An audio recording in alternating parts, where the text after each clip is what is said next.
Welcome back. I'm Bob Cusack, editor-in-chief of The Hill. Thank you for joining us for our final session of the Sustainability Imperative, our two-day virtual festival on all things sustainability.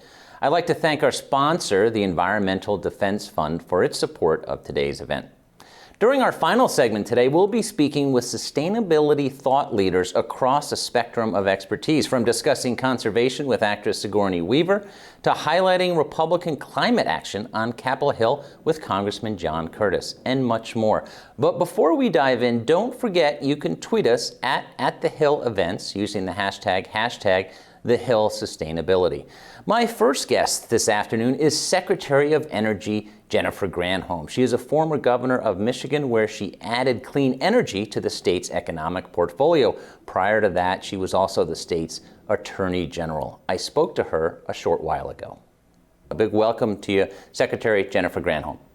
Thanks so much. Thanks for having me on, Bob. Well, you know, the headlines right now, couldn't have foreseen this a couple of years ago or on the campaign trail, but Russia has invaded Ukraine. That has added a lot of uncertainty to energy prices, and gas prices are skyrocketing. What do you see as an administration has taken a number of steps, but when can you expect relief for American consumers on gas prices?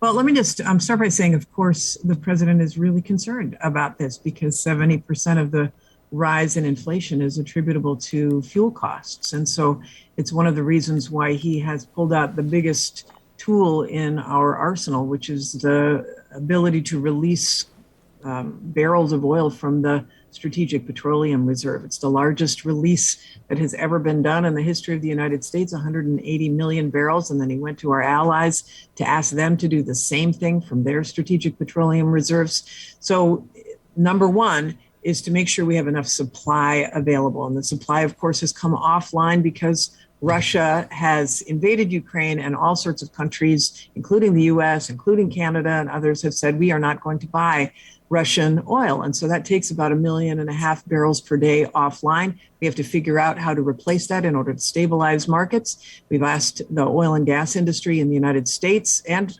around the world to increase supply to make up for that lost amount that Russia would have been exporting. So we think that in the next 6 months, before the end of the year, the oil and gas companies in the U.S. will make up that about 1 million barrels per day by increasing production. That's at least what the Energy Information Agency says.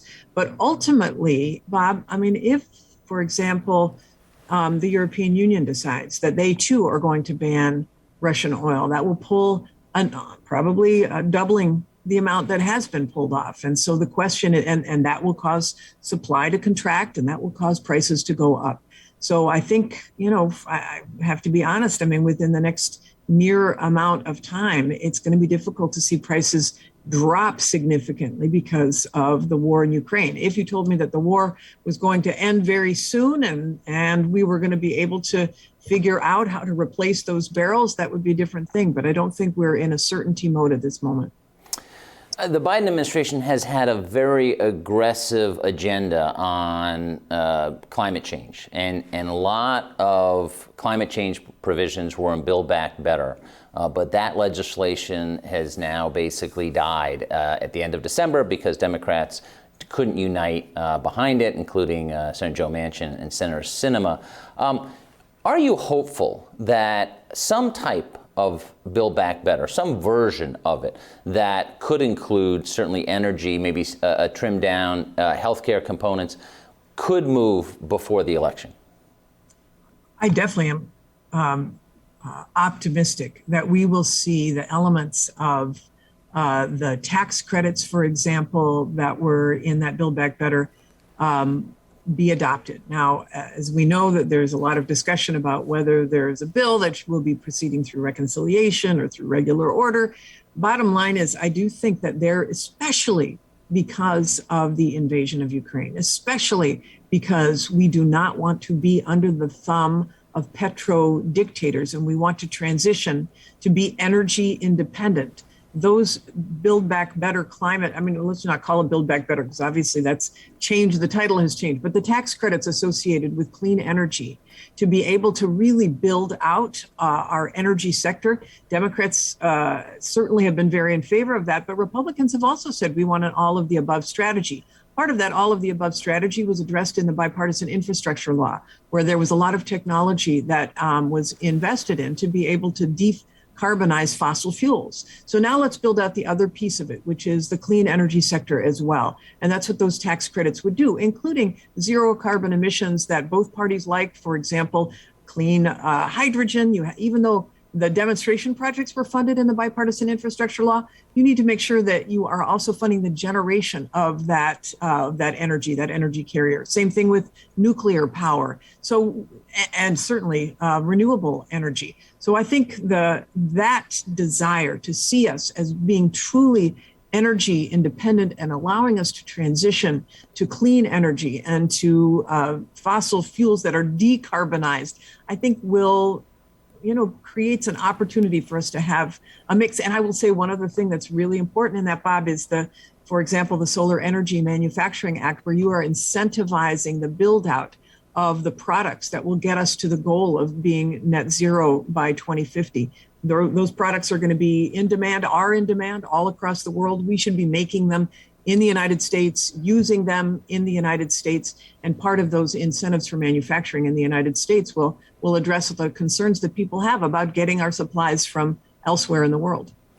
You mentioned the bipartisan infrastructure bill that the president signed into law, a big win for this president and the administration, and a number of us, including me, skeptical that was going to get to the finish line.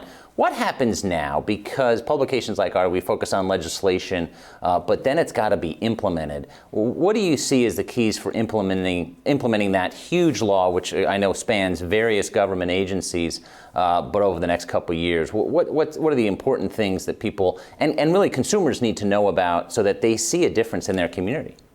Yeah, first of all, it's $62 billion that just came to the Department of Energy. So it's a very significant amount that we are focused on deploying. And so first part of that is modernizing and expanding our transmission grid so that we can deploy more clean energy sources and make sure that the power stays on if hurricanes or hackers hit.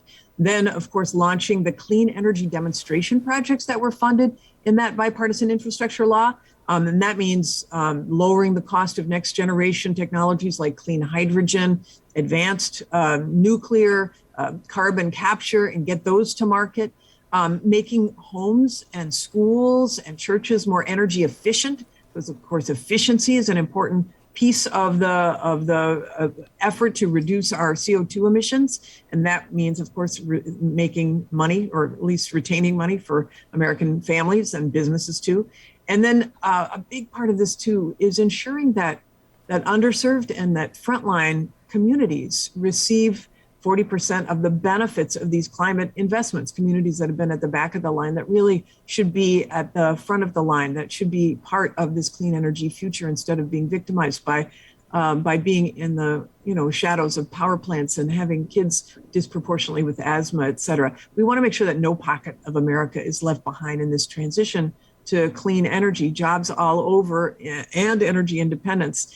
And another piece of it that's really important is our domestic supply chain that we want to revitalize, especially for batteries, for example, so we can build all these clean energy technologies here with American parts and American labor. So very excited to be able to do that, including building out the infrastructure for charging electric vehicles, that $7.5 billion in the bipartisan infrastructure law to make sure that every community has access to charging, in addition to having access to electric vehicles that are cheaper because we're building the batteries and funding the next generation technologies that'll reduce the cost.